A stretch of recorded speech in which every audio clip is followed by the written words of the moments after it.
लाखो रुपये खर्च करूनही हजारातील फक्त 12 जणांना कायमस्वरूपी नोकरी. तरुणांना चक्रव्यूहामध्ये फसवून ठेवलं जात आहे. प्रयागराजमध्ये छात्रों की गूंज या कार्यक्रमातून राहुल गांधींचा सरकारवर निशाणा. पवारांच्या राष्ट्रवादीचे खासदार पंतप्रधान मोदींची भेट घेणार. सुप्रिया सुळेंच्या नेतृत्वात उद्या सकाळी 11 वाजता भेट होणार. आम्ही विकास कामांसाठी मोदींची खासगी वेळ घेऊन भेटतोय, सुळेंचं भाष्य. मुख्यमंत्री या सांगली कोल्हापूरच्या दौऱ्यावर. फडणवीसांच्या हस्ते विकास कामांचं लोकार्पण. कागलमध्ये मुश्रीफ घाडगे पहिल्यांदाच एका मंचावर येणार. उपमुख्यमंत्री एकनाथ शिंदे पुन्हा दिल्ली दौऱ्यावर. भाजपच्या वरिष्ठ नेतृत्वाची भेट घेणार. सूत्रांची माहिती, दिल्लीतल्या महारक्तदान शिबिरामध्ये सहभागी होणार. शिवसेना पक्ष आणि चिन्हाबाबत सुनावणी सुरू असताना मोदी गद्दारांना का भेटले ही बाब कोर्टाच्या निदर्शनास आणणार. मोदी शिंदेच्या भेटीवरून उद्धव ठाकरे आक्रमक.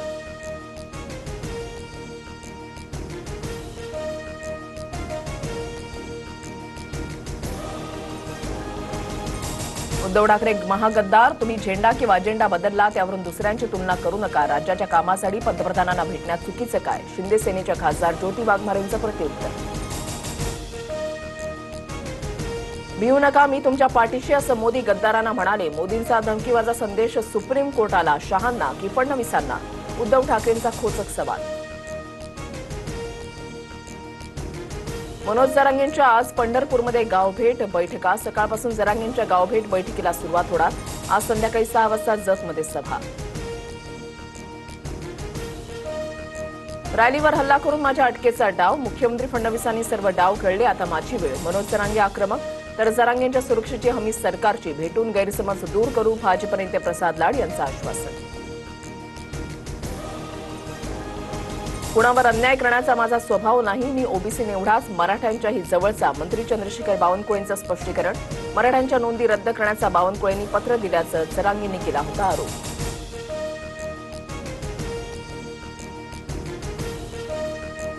प्रफुल्ल पटेल, सुनील तटकरेंना राष्ट्रवादी ताब्यात घ्यायची असल्याचं दिसतंय. त्यामुळे सुनेत्रा पवारांना त्रास देणं सुरू. रुपाली ठोंबरेंचा खळबळजनक आरोप.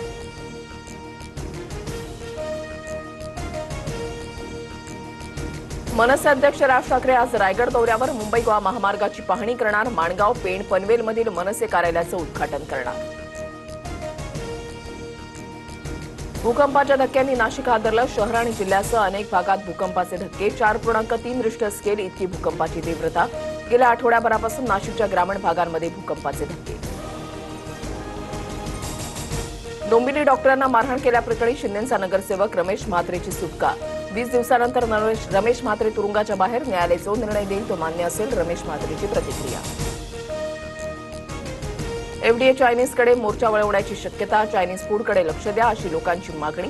तुकाराम मुंढेंच्या वक्तव्यांना पुढील कारवाई. चायनीज खाद्यपदार्थ विक्री करणाऱ्या ठिकाणांकडे असल्याची चर्चा.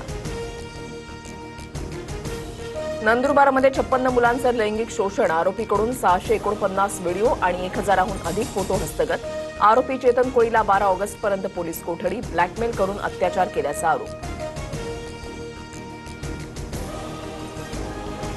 मध्य रेल्वेची वाहतूक 20 ते 40 मिनिटं उशिरानं कुर्ला ते भायखळा दरम्यान धीम्या लोकल जलद मार्गावर वळवल्या.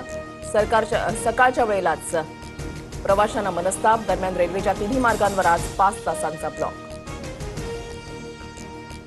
भारतावर अमेरिका पुन्हा 100% टॅरिफ लावण्याची शक्यता. रशियाकडून पेट्रोलियम उत्पादन खरेदी करणाऱ्यांवर अमेरिका दंड लावणार. अमेरिकेच्या सिनेटमध्ये महत्त्वाचं विधेयक मंजूर. यूपीआय वापरासाठी कोणतेही शुल्क नसणार. सर्वसामान्य युजरसाठी यूपीआयद्वारे होणारे ग्राहक ते ग्राहक आणि इतर सर्व व्यवहार पूर्णपणे मोफतच राहणार. वित्त मंत्रालयाचं स्पष्टीकरण. कर्ज काढून घेतलेल्या मोबाईलचा ईएमआय 60 दिवसामध्ये भरला नाही तर तुमचा मोबाईल लॉक होणार. थकीत रक्कम भरल्यानंतर शक्य तितक्या लवकर डिव्हाइस अनलॉक करावा लागेल. 1 जानेवारी 2027ला हा नियम लागू होणार.